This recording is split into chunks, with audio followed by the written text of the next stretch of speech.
السلام عليكم ورحمه الله وبركاته. دائما كنتمنى تكونوا على خير وبخير وصحه جيده رب العالمين. كما كتشوفوا هذا الفيديو السلم والسلام الجميع العالم يا رب العالمين. اليوم غنشارك معكم واحد الوصفه على حسب السعله. اللي عنده السعله كنقولوا حنا وحشيشه، وكنقولوا عندنا السعله الشاتفه، وهذا وقت ديال السعله الانسان كيتروح. وهذا راه مزيان بزاف على السعله بالتجربه. انا كامل الحاجه اللي انا كنعرفها.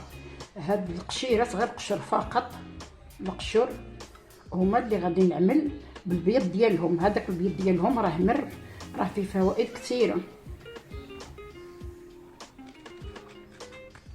نقوي خرابي اولا مثلا اللي بغى هيداك، يعني غير ملي يطيب يصفيه ويشرب الماء ديالو بلا سكر بلا حتى شي حاجه. واللي بغى خرابي راه ضروري نوريكم كيفاش كنقي خرابي. راه حتى خرابي بعض المرات كنشريو خرابي كيكون حلو ومر في نفس الوقت، حلو ومر. غادي نعملو في هاد الطيب بالسكر كيصبر. إذا عملنا خرابي بالسكر كيصبر. هيدايا المهم كل نهار نشرب شحال ما طيبنا، كل نهار نشربوه وما عندوش العبار نقولوا كتشاره ولا جوج. يشرب الانسان حتى كاس ما كاين حتى شي مشكل. مزيان بزاف بالتجربه. انا عندي هاد القشور ما كنسيبهمش، كنطيبهم وكنعمل بهم هاد الوصفه. هذه هي على حسب السعله. هذه غادي نقشرها.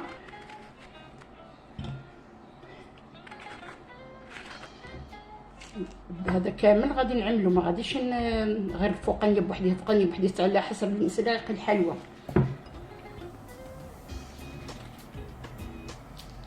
حيت هاد المروريه ديالو فيه فوائد كثيره.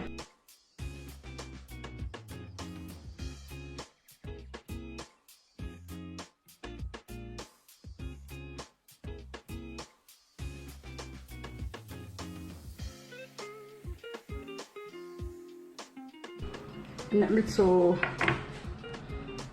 يطيب. نزيدو الماء وغنخليه حتى يطيب، وتبعوا معنا حتى يطيب ان شاء الله يا ربي. القشر دبرتو قالوا ما كيطيبوا طلقن واحد النسمه ما شاء الله ما شاء الله. تبعوا معنا حتى يوجد ان شاء الله يا ربي. هو واجد. راه كنخليه حتى كيطيب القشر ديالو، عاد كنطفي عليه. دابا نخليه تيبرد ان شاء الله يا ربي.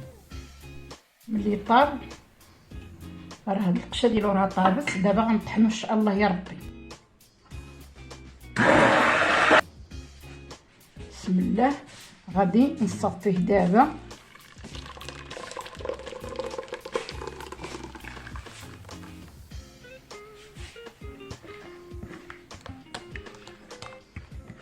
تبعوا معنا حتى يتصفى ان شاء الله.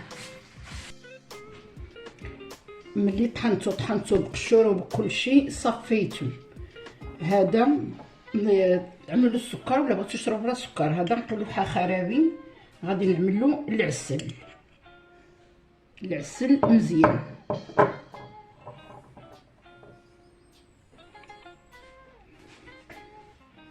غادي نعملو العسل.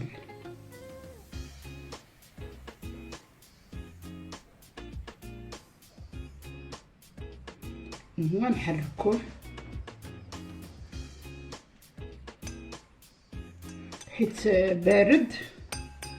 ضروري نبقاو نحركو تيدوب العسل.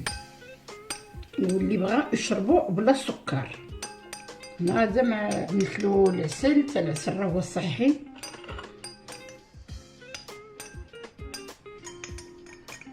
المهم هو دابا وغادي نشربو كاس في الصباح، كاس في نص النهار، ونشربو. هذا ماشي شي حاجه، هذا بحال العصير. ولكن انا كنقول على السعله راه كتزول الصفه نهائيا. بنادم يداومو ماشي يشرب نهار ولا يومين يقول لك صافي. يعني اللي كيشري هاد البرتقال، حنا الشام كنقولوا التشين. كان القشر ديالها انا ما كنضيعوش، ما كنضيعش القشر ديالها، كنجمعهم وكنخبعهم وكنعملهم على حسب السعلات. الايام دابا ديال الرواح صالح بزاف بزاف على السعله، واللي عنده السعله حرشه كنقولوا السعله شاتفه.